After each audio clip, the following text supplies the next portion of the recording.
इस एग्जाम्पल का है एग्जाम्पल नंबर 9। इसमें थोड़ा सा टिपिकल दिया हुआ है, क्या दिया, फाइंड ऑल जीरोज ऑफ एक और पॉलिनोमियल, बट इस पर पावर 4 है, कोई फर्क नहीं पड़ता, हमको लॉजिक मालूम होना चाहिए।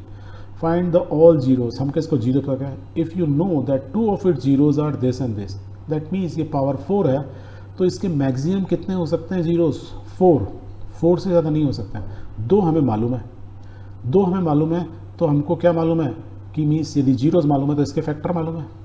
तो we can say this way कि since 2 zeros are √2 and minus √2, ये दिए हुए, तो we can say in other word कि x minus √2 and x plus √2 are the two factors of this given polynomial. And if that is true we can say in other words कि x minus 2 into this, that is इन दोनों को multiply करेंगे, देखो a minus B और a plus B क्या होता है, x square a square minus B square, तो ये लिख सकते हैं। That means X square minus 2 is also a factor of given polynomial. इनका मल्टीप्लिकेशन भी फैक्टर इसका पॉलिनोमियल का होगा वो तो कोई प्रॉब्लम नहीं है, राइट। और यदि ये है तो हम क्या कर सकते हैं कि मेरे को एक फैक्टर मालूम है तो मैं इसको डिवाइड कर सकता हूँ, तो बाकी दो फैक्टर मालूम चल जाएंगे, मे बी एक कॉमन कोई फॉर्मूला निकल जाए, तो x माइनस 2 से इसको डिवाइड कर दो। एंड जैसे हम करते हैं एग्जैक्टली सेम वे में हम करेंगे, ठीक है। अब इसमें एक चीज़ ध्यान रखो, यदि क्यूब वाली नहीं आई तो घबराना नहीं है, जहाँ आया उसको किया और उसको ये कट गया, यहाँ से ऊपर से कैरी फॉरवर्ड नीचे आ गया, इसका साइन चेंज नहीं करेंगे क्योंकि यहाँ नीचे नहीं है, ओके। यहाँ क्या हुआ, देखो ये प्लस में ये माइनस में, तो एक्स स्क्वायर हो गया, और हमको ये कैरी फॉरवर्ड तो लेना ही होता है, तो इसको तो लेना ही लेना है, पर ये क्योंकि यहाँ डिवाइड नहीं हुआ था, क्योंकि यहाँ वैल्यू 0 ही है, तो ये नीचे सीधा आ गया। अब देखो माइनस 3x क्यूब है, ये एक्स स्क्वायर है, तो माइनस से करूँगा माइनस 3x से कर सकता हूँ, तो माइनस 3x, इससे पूरे को मल्टीप्लाई कर दो। फिर देखो ये एक्स क्यूब होगा और ये x होगा, तो एक्स स्क्वायर गायब हो गया फिर, तो I can write this way, बीच वाला नहीं है, कोई बात नहीं, साइन किसके चेंज हो गए, इसके और इसके, बीच वाले का नहीं।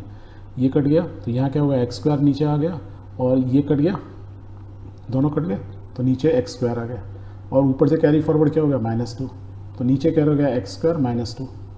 अब देखो एक्स स्क्वायर -2, एक्स स्क्वायर -2, तो मैं किससे कर सकता हूँ, 1 से, तो +1 से कर दो, तो मेरा क्या हो जाएगा, एक्स स्क्वायर -2, साइन चेंज कर दो, दैट मीन्स मेरा रिमाइंडर क्या होगा, 0। इसका मतलब क्या हुआ कि मैंने जो पहले मेरे को 2 जीरोज दिए उससे मैंने कॉमन फैक्टर निकाला, उस फैक्टर से मैंने इसको डिवाइड किया, और हमने क्या देखा कि ये परफेक्टली डिवाइड हो गया, क्योंकि zeros remainder is 0। That means इस पूरे इक्वेशन को जो दिया हुआ है, या पॉलिनोमियल दिया हुआ है, इसको हम कैसे लिख सकते हैं, we can write by this way, या मैं बोलूँ इसके भी फैक्टर्स निकाल लो, 2x square minus 3x plus means this into this equal to this, that is true.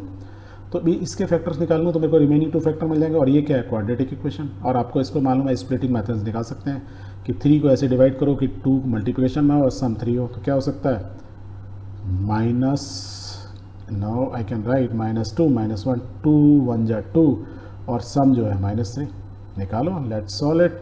सो हमारे फैक्टर क्या आएगा, 2x - 1 x - 1, यहाँ से जीरोज निकल जाएंगे, क्या निकलेंगे, x की वैल्यू क्या होगी, एक होगी हाफ, दूसरे क्या होगी, x = 1, तो means hence x = half and x = 1 are the other 2 zeros of the polynomial. तो हमने क्या किया, हमें 2 पॉलिनोमियल मालूम थे, 2 पॉलिनोमियल यदि हमको 2 रूट्स मालूम थी इस पॉलिनोमियल की, जब 2 रूट्स मालूम थी तो हमने फैक्टर्स निकाल लिए, दोनों को मल्टीप्लाई किया और बड़े फैक्ट जो पॉलिनोमियल्स को डिवाइड कर दिया।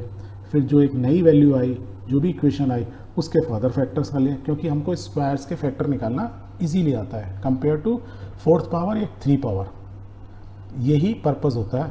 और हमने उससे क्या निकाला, अदर रूट्स निकाले। So this is the way the problem has been solved.